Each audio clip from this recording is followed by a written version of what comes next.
আসসালামু আলাইকুম। বিশ্ব সংবাদে আপনাদের স্বাগত। জানিয়ে দেব আন্তর্জাতিক গণমাধ্যমে প্রকাশিত আলোচিত সংবাদগুলো।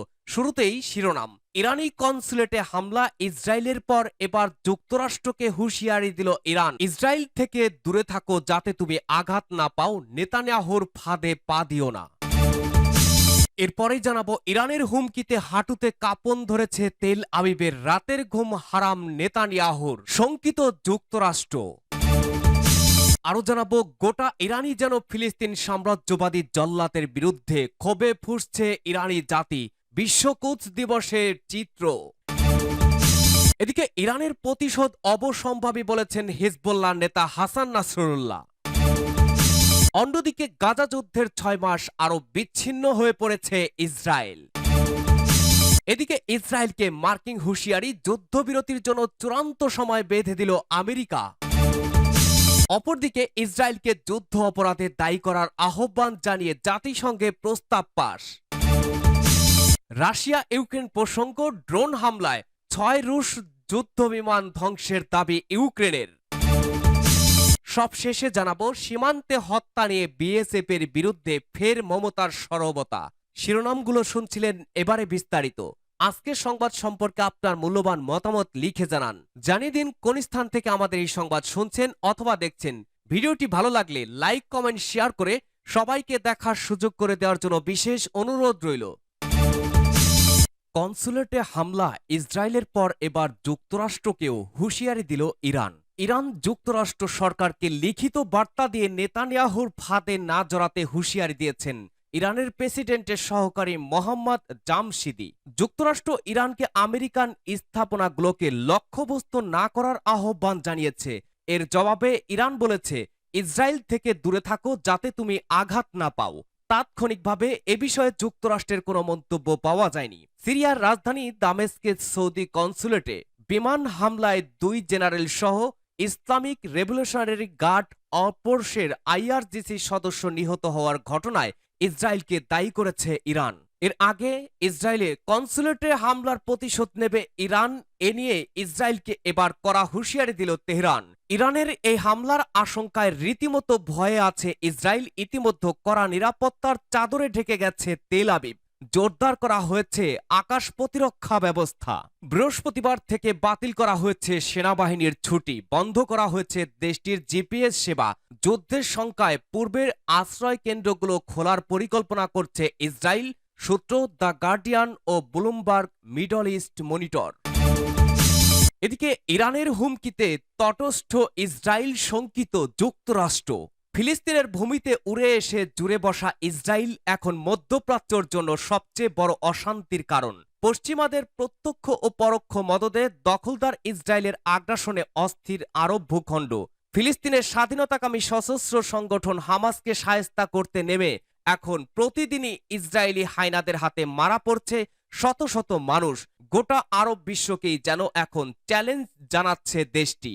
এরই ধারাবাহিকতায় চলতি সপ্তাহেই দামেস্কে ইরানি দূতাবাসে হামলা চালিয়ে বিপ্লবী গার্ডের জেনারেলদের হত্যা করেছে ইসরায়েল।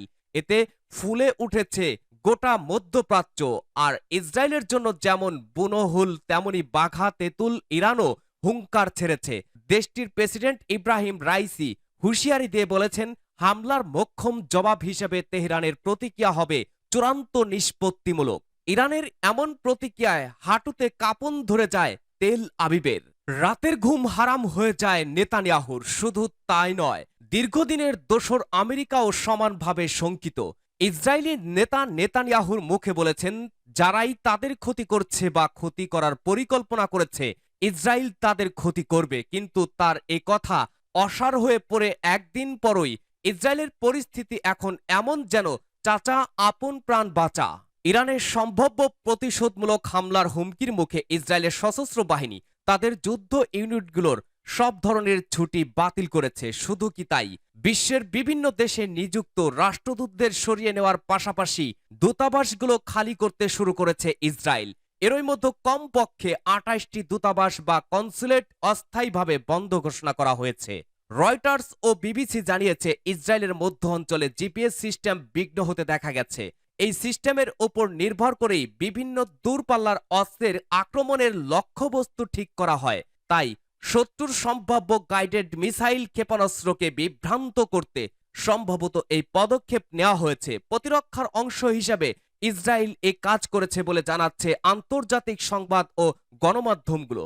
ইসরায়েলি ডিফেন্স ফোর্সেস এর মুখপাত্র রিয়ার অ্যাডমিরাল ড্যানিয়েল হারগারি নিশ্চিত করেছেন, ইসরায়েলের ভেতরে জিপিএস ব্লক করা হয়েছে।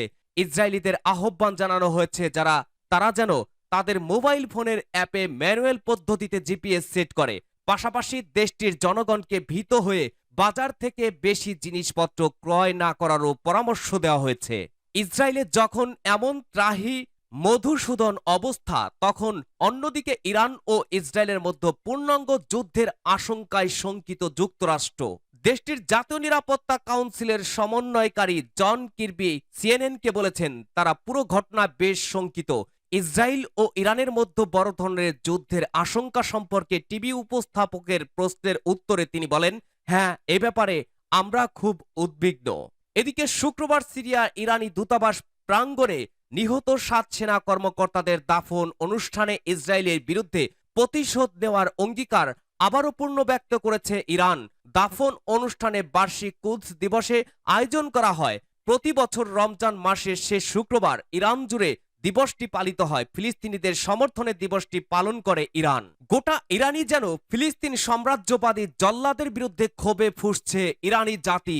বিশ্ব কুদস দিবসের মিছিলের চিত্র এটি। পবিত্র রমজান মাসের শেষ শুক্রবার বিশ্ব কুদস দিবসে ইসলামী প্রজাতন্ত্র ইরানের বিভিন্ন শহর ও গ্রামের জনগণ মিছিল ও শোভাযাত্রায় অংশ নিয়ে নির্যাতিত ফিলিস্তিনি জাতির প্রতি সমর্থন ও সংহতি জানিয়েছে। প্রতি বছরই ইরানের জনগণ দিবসটি উপলক্ষে ফিলিস্তিনিদের প্রতি সংহতি ও সমর্থন জানিয়ে মিছিল করে। তবে এবার কুদস দিবস এমন সময় পালিত হচ্ছে যখন গাজায় ইসরায়েলের গণহত্যা পুরোদমে চলছে। ইহুদিবাদীদের কবল থেকে মুসলমানদের প্রথম কিবলা সমৃদ্ধ নগরী বাইতুল মুকাদ্দাসকে মুক্ত করার প্রত্যয় নিয়ে ইসলামী প্রজাতন্ত্র ইরানের স্থাপিত ইমাম খমেনি রাদিয়াল্লাহু তাআলা 1979 সালে প্রথম এই দিবস পালন করার কথা ঘোষণা করেন, যাতে বিশ্বের স্বাধীনচেত মুসলমানেরা বর্ণবাদী ইসরায়েলের বিরুদ্ধে তাদের ঘৃণ প্রকাশ করে। এবছর বিশ্ব কুদস দিবস এমন সময় পালিত হয়েছে যখন গাজা উপত্যকার নিপীড়িত ও ইরানের প্রতিশোধ অবশ্যম্ভাবী বলেছে হিজবুল্লাহর নেতা। লেবাননের সশস্ত্র গোষ্ঠী হিজবুল্লাহর নেতা হুঁশিয়ারি উচ্চারণ করে বলেছে, দামেস্কের সোমবারের কনসুলেটে হামলার জন্য ইরান অনিবার্যভাবে প্রতিশোধ নেবে। আল কুদস দিবস উপলক্ষে টেলিভিশনে সম্প্রচারিত এক ভাষণে হাসান নাসরুল্লাহ বলেন, নিশ্চিত থাকুন যে দামেস্কের কনসুলেটে হামলা চালানোর জবাব ইরানের প্রতিক্রিয়া অনিবার্য। নাসরুল্লাহ আরো বলেন, 7ই অক্টোবর হামাসের ইসরায়েলে আন্তঃসীমান্ত হামলার পর এই হামলা একটি টার্নিং পয়েন্ট হিসেবে চিহ্নিত হয়েছে। এদিকে ইরান জানিয়েছে, ইসরায়েলি হামলায় কুদস ফোর্সের জ্যেষ্ঠ commander brigadier general Mohammad Reza Zahedi সহ ইরানের ইসলামী বিপ্লবী গার্ড বাহিনীর আইআরজিসি 7 সদস্য নিহত হওয়ার ঘটনায় তারা প্রতিশোধ নেবে। গাজা যুদ্ধের 6 মাস আরো বিচ্ছিন্ন হয়ে পড়েছে ইসরায়েল। গাজার যুদ্ধ 6 মাসে পড়েছে ইসরায়েলি বিমান হামলায় সম্প্রতি কয়েকজন ত্রাণকর্মী নিহত হওয়ায় এই এলাকায় ভয়ানক মানবিক সংকট ও এই সংঘাত থেকে বেরিয়ে আসার সুস্পষ্ট পথের অভাব লক্ষ্য করা যাচ্ছে। এই সংঘাত ইসরায়েলকে ক্রমশ বিচ্ছিন্ন করে তুলেছে। সোমবারের ওই হামলায় ত্রাণ সংস্থা ওয়ার্ল্ড সেন্ট্রাল কিচেনের ডব্লিউসি-কে 7 জন কর্মী নিহত হয়েছেন।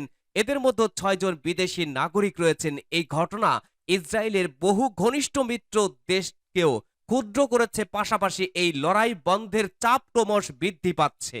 ইসরায়েলের সামরিক বাহিনী স্বীকার করেছে তাদের বাহিনী ভুলবশত এই হামলা চালিয়েছে এবং 7 জনের অনভিপ্রেত মৃত্যুর জন্য ক্ষমা প্রার্থনা করা হয়েছে। নিহতদের মধ্যে রয়েছেন ব্রিটেন, অস্ট্রেলিয়া ও পোল্যান্ডের নাগরিক, যুক্তরাষ্ট্র কানাডার এক দ্বৈত নাগরিক ও এক ফিলিস্তিনি। তবে এতেই কমছে না বিদেশি ক্রমবর্ধমান উদ্বেগ। ব্রিটেন, জার্মানি বা অস্ট্রেলিয়ার মতো বন্ধু দেশে জনমত গাজায় ইসরায়েলের অভিযানের বিরুদ্ধে ঘুরে গেছে। 7ই অক্টোবরে হামাসের নেতৃত্বে হামলার পর ইসরায়েল অভিযান শুরু করেছিল।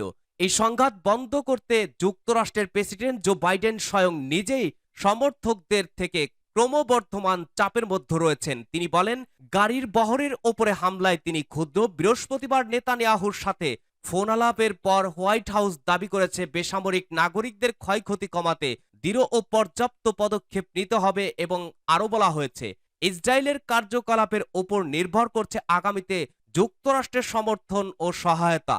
শুক্রবার গাজার উত্তর অঞ্চলে ইরেজ ক্রসিং পুনরায় খুলে দেওয়া এবং ইসরায়েলের দক্ষিণ অঞ্চলে আশদোদ বন্দর সামরিক ও অস্থায়ীভাবে ব্যবহারের নির্দেশ দিয়েছেন নেতানিয়াহু। পাশাপাশি ইসরায়েলকে মার্কিন হুঁশিয়ারি যুদ্ধবিরতির জন্য চূড়ান্ত সময় বেঁধে দিল আমেরিকা। এখনই যুদ্ধবিরতি করতে হবে গাজায়, ইসরায়েলকে চূড়ান্ত সময়সীমা বেঁধে দিয়েছে আমেরিকা। যুদ্ধবিরতি না হলে ইসরায়েলের প্রতি নিজেদের অবস্থান বদলে ফেলা হবে বলেও হুঁশিয়ারি দিয়েছেন জো বাইডেন। তিনি ছাপ জানিয়ে দিয়েছেন গাজার নাগরিকদের মৃত্যু আটকাতে অবিলম্বে পদক্ষেপ করতে হবে বেনিয়ামিন নেতানিয়াহুকে।